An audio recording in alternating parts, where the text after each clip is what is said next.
Art's been right through my life, right from an early age. The minute I quit my job and said, right, I'm going to paint full time, that was it. I'm an artist.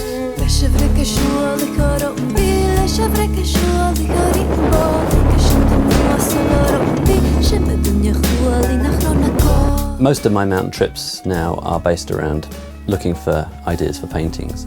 Didn't used to be that way. I would just go out and have a nice time, and if I saw something great that would make a good painting, fantastic. Now I'm heading out with a tent as well, and the sole purpose is looking for painting material. I don't paint outside as much as I want to. You know, it's uncomfortable up there, but I love it when I do it. But when I put the effort in and I go up there and I camp and I paint in the tent, or I take my stuff out for the day and paint outside, I do enjoy it. What I produce is not anything like the kind of stuff I produce in the studio, but it has its own merits, its own enjoyment from being outside and from sort of taking away a souvenir, if you like, from actually being there.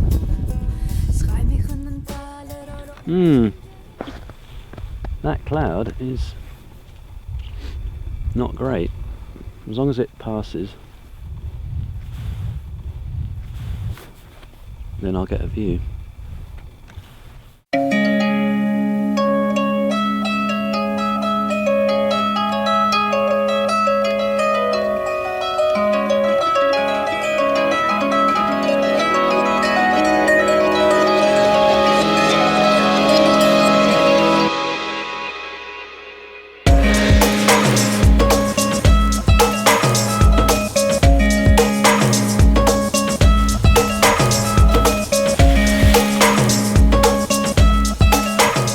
Looking clear and promising, so I'm full of a positive nervous energy. I think I'm going to leave the tent up and take the sketch pad, and I think I'll take the paints as well.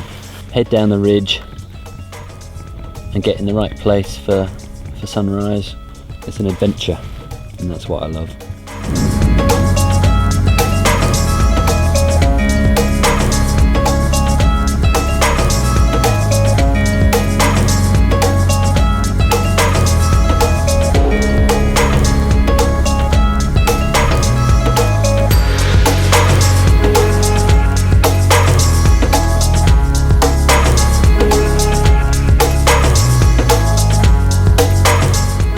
As long as my hands are warm enough, I'll do loads of sketches, and then I can use those in the studio.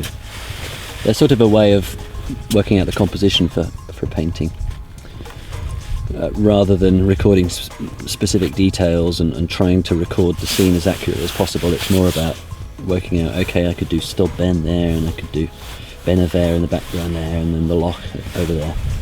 So I could work all that out, rather than taking photographs and working that out later in the studio, which I find you're already reducing your ideas. When you take a photo, you can't move around, you can't. I just think it's easier when you're looking at the scene. You can visualise what your finished painting might be like, and sketch different ideas. So that's good. The little painting is more for colours, and I can refer back to it while I'm painting the big piece.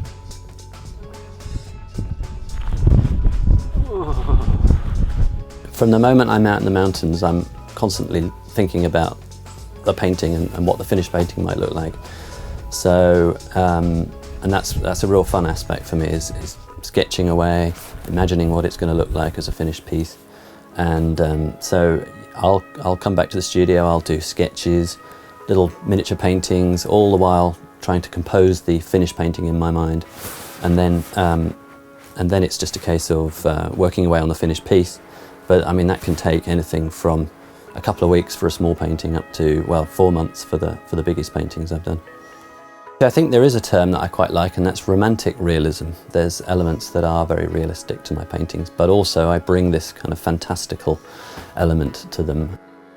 Yeah, I'm a landscape painter, and mountains is it really for me.